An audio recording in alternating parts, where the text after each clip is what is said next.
কালো গেঞ্জি গায়ে পুলিশের সামনে বুক টান করে দাঁড়ায় আবু সাইদ।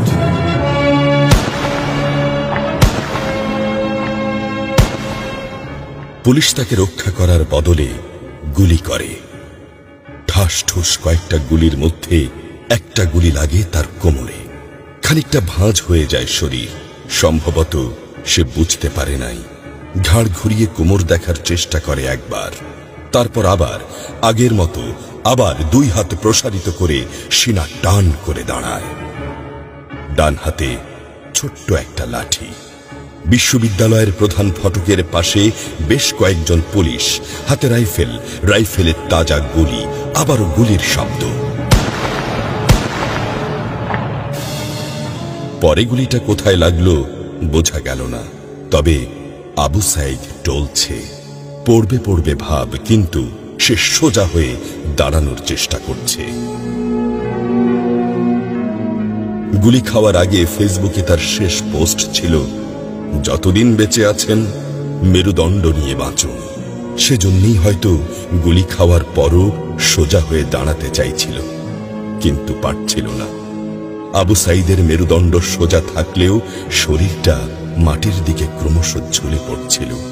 সবুজ জামা পরা বন্ধু এগিয়ে আসে, পুলিশের গুলির ভয় ডর পাশে রেখে আবু সাইদকে ধরে। আরো দু একজন আসে, আবু সাইদকে হাসপাতালে নিতে হবে। আবু সাইদ হাঁটতে পারছে না, শরীর ছেড়ে দিচ্ছে।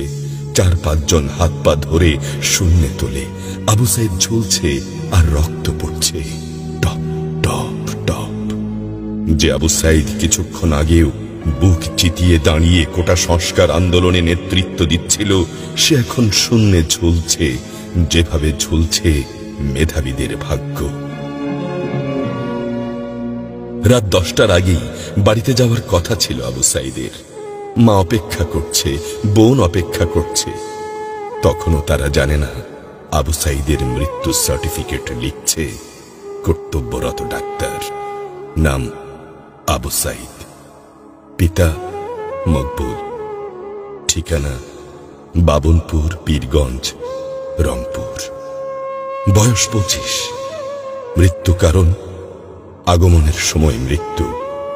তারিখ 16/7/24, রাত 8টা 5 মিনিট।